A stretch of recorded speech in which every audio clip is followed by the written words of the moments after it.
Hi students, the topic of this video lecture is chromosome structure and organization of eukaryotes.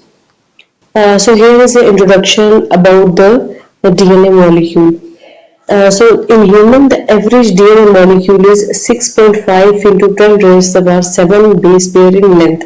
Means कि जो human के अंदर एक जो डीएनए का मॉलिक्यूल होता है उसकी लेंथ कितनी होती है 6.5 into 10 rays power 7 base pair, यानी कि जो बेस पेयर हमारे पास होते हैं एडेनिन जो गुआनिन के साथ जो थायमिन के साथ ये बेस पेयर बनाता है. सो इस तरह के जो पेयर्स हैं वो 6 बिलियन बेस पेयर्स होते हैं. So that's how long a DNA molecule is. The nucleus of a human cell is 6 millimetre in diameter. अब जो ह्यूमन का सेल है उसका जो न्यूक्लियस होता है उसकी 6 मिलीमीटर डायमीटर होता है. So yet it contains the 1.8 metre of DNA. अब ये कॉमन सेंस की बात है कि अगर 6 मिलीमीटर जो कि एक शॉर्टर यूनिट है और जो 1.8 मीटर है जो लॉन्गर यूनिट है, सो 6 मिलीमीटर के न्यूक्लियस के डायमीटर में 1.8 मीटर का डीएनए कैसे आ सकता है. So to solve this answer the thing is कि जो डीएनए का मॉलिक्यूल है वो इतना ज़्यादा कंडेंस हो जाता है और इतना ज़्यादा कॉइल हो जाता है. डबल स्टैंडर्ड जो डीएनए का मॉलिक्यूल होता है वो उसकी इतनी कॉइलिंग हो जाती है कि वो 6 मिलीमीटर के न्यूक्लियस में फिट आ जाता है. So as we all know कि जो डीएनए मॉलिक्यूल है वो न्यूक्लियस के अंदर प्रेजेंट होता है. This can only be achieved because DNA in eukaryotes is tightly packaged into chromosome. So DNA का जो मॉलिक्यूल है जब वो बहुत ज़्यादा पैकेज हो जाता है, ये कॉइल हो जाता है, उसको कहते हैं chromosome. DNA is coiled around a small proteins. अब जो डीएनए है वो कैसे कॉइल होता है, जैसे अगर हम यूजुअली देखें जो डीएनए का मॉलिक्यूल या जो नॉर्मल रूटीन में अगर कोई धागा हो उसको मोती के ऊपर अगर हम उसको कॉइल करें या उसको ऐसे राउंड करना शुरू करें मोती के ऊपर, तो वो ये होगा कि इस तरह से वो कॉइल हो जाता है. जिस तरह से जो कुछ स्टूडेंट्स हैं वो काइट वगैरह उड़ाते हैं तो उसकी जो डोर होती है उसको अगर बहुत ज़्यादा कॉइल किया जाता है, कॉइलिंग करके उस डोर को छोटा सा एक बना दिया जाता है, फोल्ड कर दिया जाता है उसको. सो इसी तरह जो डीएनए के एक लंबा जो स्ट्रैंड है वो एक डोर की मानद होता है, उसको फिर आप फोल्ड करते हैं जैसे आमतौर पे बॉल की शेप में फोल्ड किया जाता है. इसी तरह डीएनए का जो मॉलिक्यूल है उसको भी फोल्ड किया जाता है अराउंड अ हिस्टोन प्रोटीन्स. तो जो प्रोटीन्स है जिनके अराउंड डीएनए के मॉलिक्यूल को फोल्ड किया जाता है that is called as histones. Where the DNA is wrapped around a core histone proteins, it forms a particle about 10 nanometer in diameter called a nucleosome. तो ये आगे चलकर भी हम देखेंगे what is the nucleosome. Nucleosome क्या है? जब एक डीएनए का मॉलिक्यूल एक हिस्टोन प्रोटीन जो मॉलिक्यूल है जो ऑक्टोमर है उसके अराउंड जब कॉइल होता है उसको कहते हैं न्यूक्लियोसोम. और वो कितने डायमीटर का होता है? 10 नैनोमीटर के डायमीटर का वो स्ट्रक्चर होता है. The nucleosome give the DNA strand the appearance of a string of beads. अब ये जो न्यूक्लियोसोम है ये किस तरह का दिखता है कि जिस तरह एक रस्सी होती है, स्ट्रिंग कहते हैं रस्सी को और बीड कहते हैं मोती को, जिस तरह एक रस्सी बीड के ऊपर फोल्ड होती है उसी तरह की अपीयरेंस आती है. And this arrangement of DNA wrapped around histone serve to package the DNA efficiently. इस तरह से डीएनए क्या है एफिशिएंटली पैकेज हो जाता है and protected from the enzymatic degradation. So जो एंजाइम्स होते हैं जो कि साइटोप्लाज्म में या फिर जो न्यूक्लियस के जो न्यूक्लियेजेस एंजाइम होते हैं न्यूक्लियस के अंदर, सो उनसे भी वो डीएनए को बचाता है.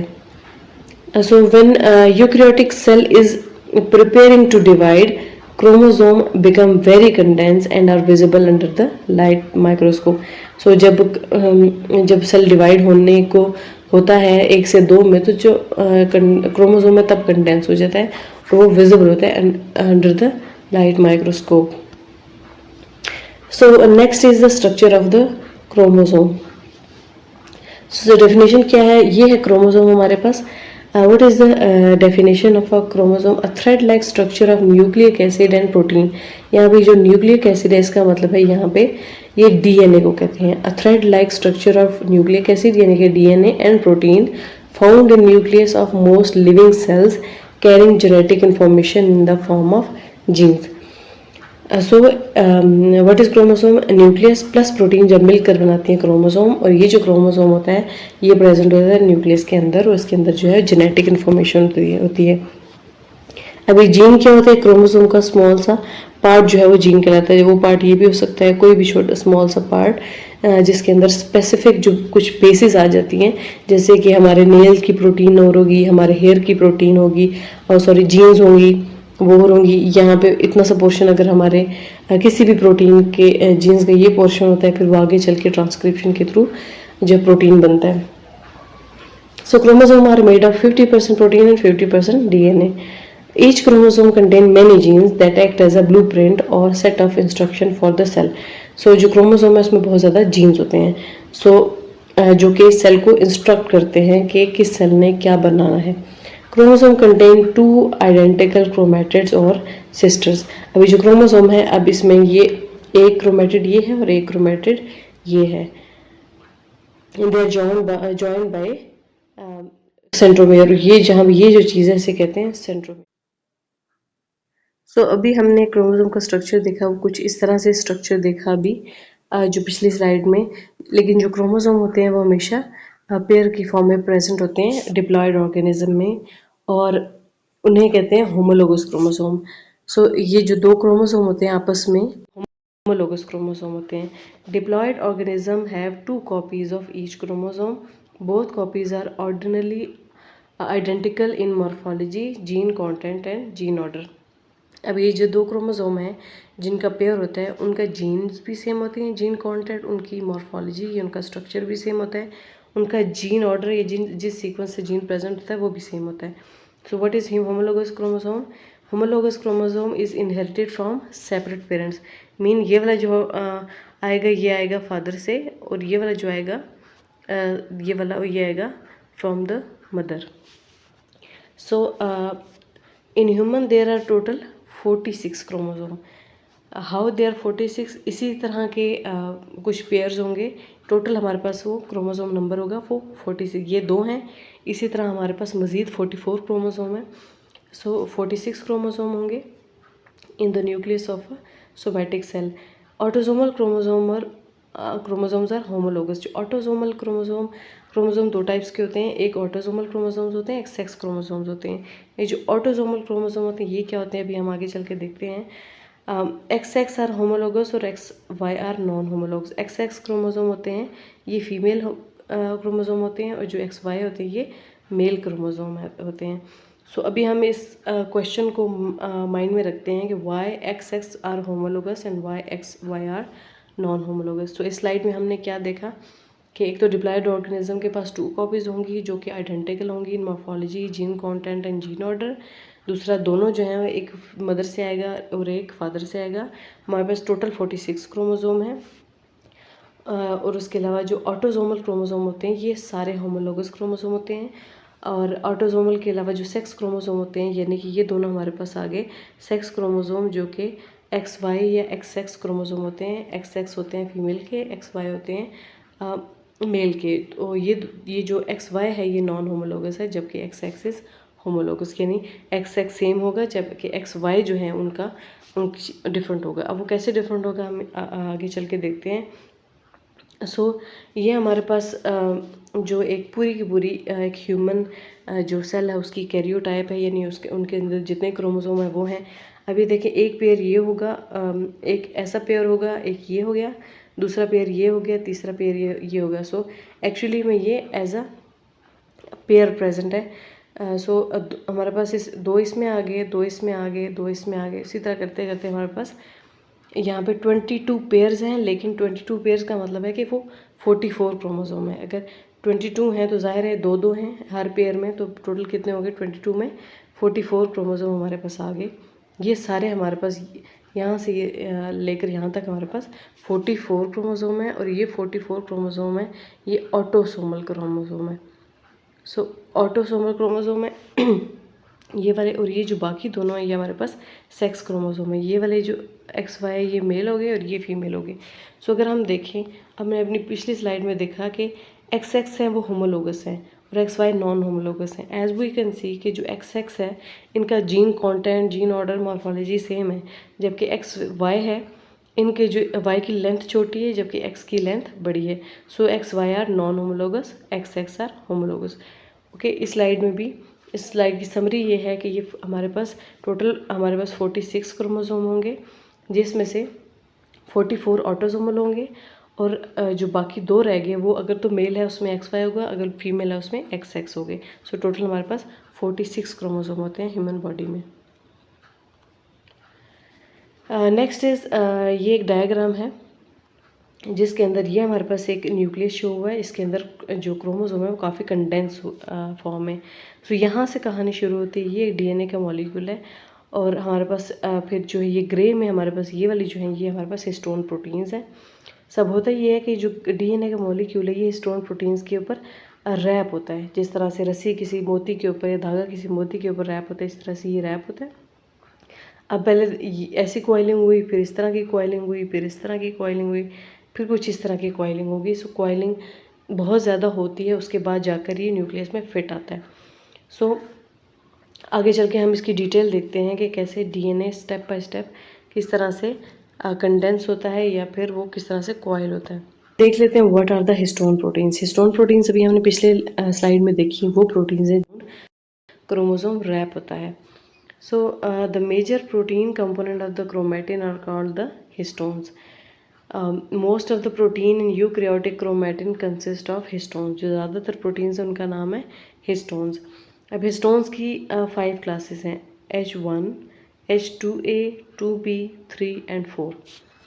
अब ये 5 हैं, इनमें से ये जो 4 हैं ये बनाती हैं कोर हिस्टोन मॉलिक्यूल। वो कैसे, जैसे ये हो गया H2A, H2B, H3 and H4। अब यही 4 सब यूनिट डुप्लीकेट में प्रेजेंट होंगे। जैसे ये H2B के ऊपर H2A, H2B के ऊपर H2B, H3 के ऊपर H3, H4 के ऊपर H4। अब ये क्या बन गए, एक ऑक्टामर बनेंगे, यानी 8 सब यूनिट। 4 ये और 4 इन्हीं के अपने ट्विन्स मिलकर क्या बनाएंगे, एक हिस्टोन का कोर जो है वो हिस्टोन बनाएंगे और इसके अराउंड क्या होगा, DNA फिर रैप हो जाएगा। सो ये बना देती हैं कोर हिस्टोन। कोर हिस्टोन बन गई। अब अगली क्या चीज़ है, अगली हमारे पास ये चीज़ है कि the core histone are small protein with message of 10 to 12 kilo dalton का। ये जो भी मैंने प्रोटीन बनाई थी इसका मैस होगा।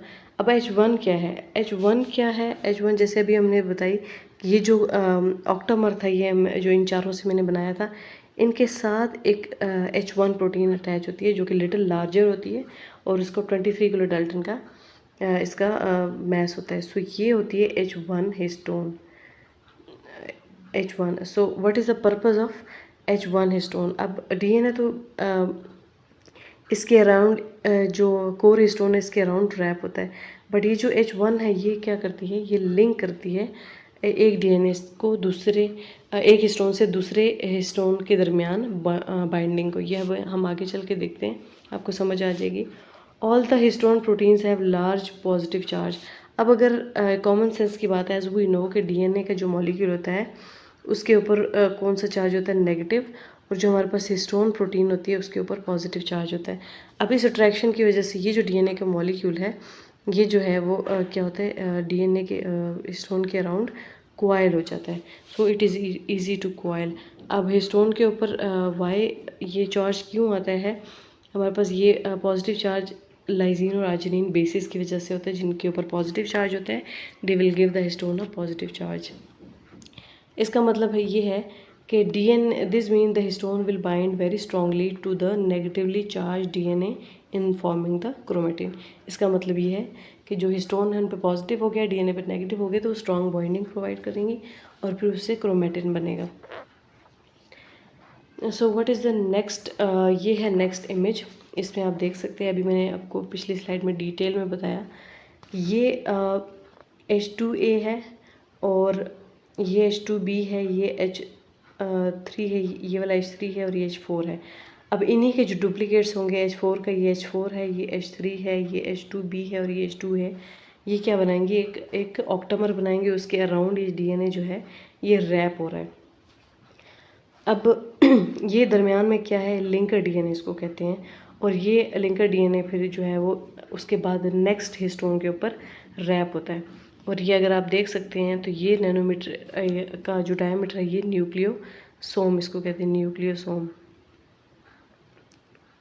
So what is nucleosome? Nucleosome is composed of histone plus DNA जिसका डायमीटर 10 नैनोमीटर होता है। सो न्यूक्लियोसोम बेड में क्या होता है, 8 हिस्टोन मॉलिक्यूल्स होंगे और 146 बेस पेयर ऑफ DNA, यानी जो DNA इसके अराउंड ये वाला रैप हुआ है इसमें तकरीबन 146 बेस पेयर्स कवर हो जाएंगी। सो यहाँ पर आप देख सकते हैं ये भी हिस्टोन है, ये इसके अराउंड DNA रैप हुआ है, और यहाँ पर ये जो है ये हिस्टोन प्रोटीन है, ये H1 है जो कि लिंक प्रोवाइड करता है ताकि जो अगला हिस्टोन है उससे अटैच हो सके। यहाँ पे भी वही चीज़ है, ये H1 है और ये बाकी जो हैं ये सब यूनिट हैं, और ये DNA के अराउंड रैप्ड हो गया और इसको कहते हैं histone octamer. Next is nucleosome. अभी हम देख चुके हैं what is nucleosome. The basic unit of chromatin is nucleosome. ये जो अभी हमने स्ट्रक्चर देखा है जो हिस्टोन प्लस DNA का, इसे कहते हैं न्यूक्लियोसोम, जो कि 10 नैनोमीटर का होगा। So the nucleosome is composed of 146 base pair. ये भी अभी हमने देखा, wrapped around 1.8 helical turn around 8 unit structure called the histone protein. So जो हिस्टोन प्रोटीन का जो ऑक्टामर होगा उसके अराउंड जो है वो DNA जो है उसकी 146 बेस पेयर जो हैं वो रैप होंगी। This histone octamer consist of 2 copies of each histone, H2A 2B 3 and 4, इन सब की 2 कॉपीज़ होंगी हिस्टोन ऑक्टामर में। The space in between individual chromosome nucleosome is refer to as a linker DNA and can range in to 8 to 114 base pair. इसका मतलब है कि जो दो हिस्टोन के दरमियान ये जो लिंकर DNA होगा इसमें 8 भी हो सकती हैं, 8 से लेकर 114 बेसिस हो सकती हैं।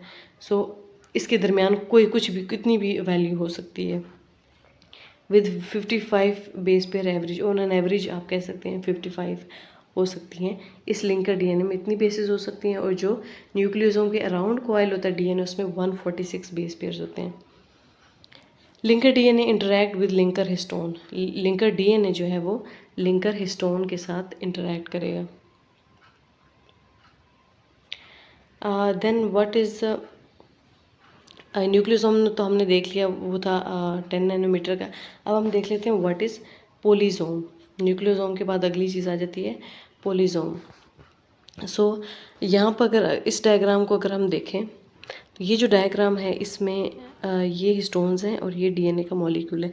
अब यहाँ पे ये जो स्ट्रक्चर है इसको कहते हैं न्यूक्लियोसोम, और ये भी जो स्ट्रक्चर है ये जो इंडिविजुअल स्ट्रक्चर इन्हें कहते हैं न्यूक्लियोसोम। इनका डायमीटर कितना है, 10 नैनोमीटर। अब होता ये है कि अभी जो स्ट्रक्चर बना है ये वाला, ये अभी सिंगल न्यूक्लियोसोम की फॉर्म है। जब ये न्यूक्लियोसोम जो है वो मज़ीद कॉइल होंगे, जो अगला हमारे पास जो स्ट्रैंड बनेगा उसका नाम होगा पोलीसोम। न्यूक्लियोसोम जो जब और फोल्ड होंगे एक दूसरे के साथ तो उससे क्या होगा, जो स्ट्रक्चर बनेगा उसे पोलीसोम कहेंगे, और उसका जो उसका डायमीटर होगा या उसकी जो वो होगा 13 नैनोमीटर का डायमीटर होगा। अब उसके बाद क्या होगा, अब ये हेलिक बन जाएगा, इसका नाम है पोलीसोम। सो अब हम देख लेते हैं इसकी definition. So what is polysome? Nucleosome fold on themselves to form a dense tightly packed structure that make up a fiber with a diameter of 30 nanometer called the polysome। इसको पोलीसोम भी कहते हैं। और अगली चीज़ क्या आ जाती है हमारे पास, अगली चीज़ आ जाती है क्रोमेटिन। अब क्रोमेटिन क्या है, क्रोमेटिन आ जाता है, वो कहते हैं इस स्ट्रक्चर को। अब ये जब पोलीसोम जो है, ये पोलीसोम जब मज़ीद कंडेंस होता है तो वही एक स्ट्रक्चर बनाता है, उसे कहते हैं क्रोमेटिन।